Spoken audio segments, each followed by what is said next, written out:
TSP क्षेत्र के अधिकारी कर्मचारी महासंघ और पेंशनर मंच का संभाग स्तरीय स्नेह सम्मेलन का आयोजन टीएडी सभागार में किया गया। इस कार्यक्रम में मुख्य अतिथि के रूप में पूर्व मंत्री महेंद्रजीत सिंह मालविया और धन सिंह रावत उपस्थित रहे। साथ ही प्रदेश अध्यक्ष राजस्व एवं पेंशनर्स मंच के अधिकारी भी इस अवसर पर उपस्थित थे। समारोह का मुख्य उद्देश्य टीएसपी क्षेत्र में कार्यरत कर्मचारियों की विभिन्न समस्याओं और मांगों पर चर्चा करना था। कर्मचारियों ने विशेष रूप से टीएसपी क्षेत्र में कार्यरत कर्मचारियों को 15% विशेष भत्ता दिए जाने और पेंशनरों को मेडिकल दवाइयां नहीं मिलने की समस्या पर भी चर्चा की। इसी तरह कर्मचारियों ने आरजीएचएस के नियमों में रियासत देने की मांग की। वहीं उन्होंने कर्मचारियों और अधिकारियों के स्थानांतरण को लेकर एक स्पष्ट और पारदर्शी नीति बनाने की मांग की गई। साथ ही विभिन्न कैडर में मौजूद वेतन विसंगतियों को दूर करने की मांग की गई।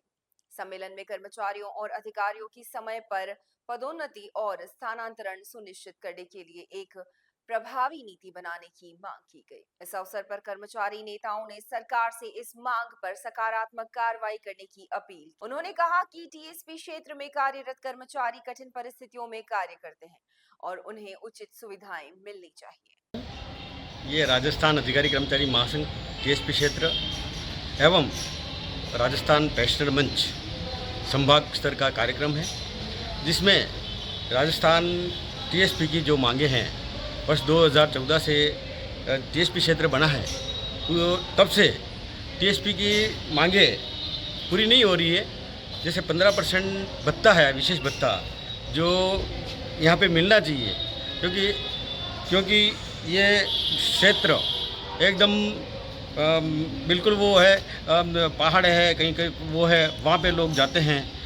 मार्केट अल्बा ने जब यहाँ पे निरीक्षण किया था तो उन्होंने बताया था कि यहाँ 25% मिलना चाहिए, पर वो सरकार जब कांग्रेस की थी या किसी की सरकार थी, परंतु उस समय हुआ नहीं।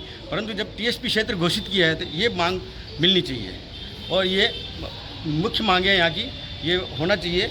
और दूसरा क्या है कि यहाँ पे मेडिकल में जो मेडिकल की दवाइयाँ हैं, बुज़ुर्ग हैं बेचारे, बाहर इधर उधर भटकते रहते हैं, एक दुकान से दूसरी दुकान पे कई वर्षों से, ये कई 1 साल 1.5 साल हो गया करीब, दवाइयाँ नहीं मिल रही यहाँ पे।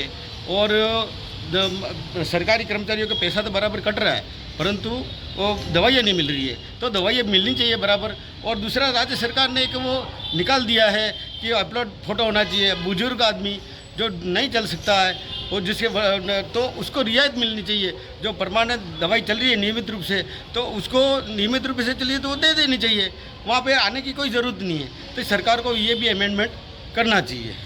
दूसरी बात ये है कि इसमें कई कैडरों की वेतन विसंगति चल रही है, तो उनको दूर की जावे और विकल्प भरे आधार पर स्थानांतरित किए जावे। और जैसे अब हमारे कई कैडर है, एक अकाउंट एसोसिएशन है, अकाउंट एसोसिएशन की मांग है 80% पदोन्नति से होने से, सीधी भर्ती से 20% होना चाहिए। उसके बाद में महिला सुपरवाइजर है, 30 वर्ष हो गए, अभी तक उनकी पदोन्नति नहीं हुई है। तो पदोन्नति 5 साल में होनी चाहिए वैसे, परंतु एससीडीपीओ और सीडीपीओ से नहीं होती है। आरएस को सीधे उनको 50% से भर्ती कर देते हैं, तो यहाँ का टीएसपी क्षेत्र वंचित रह जाता है। तो कई संगठन हैं जहाँ पे वहाँ पे वो उनकी सुनते हैं और यहाँ पे पदोन्नति में दर किनार करते हैं। तो इसलिए ये संगठन बार बार मांग उठा रहा है, कहीं तो मांगे पूरी हो गई है और बाकी शेष है, तो हम उसके लिए प्रयत्न बार बार ज्ञापन दे रहे हैं और ये सम्मेलन इसीलिए ही बुलाया गया है।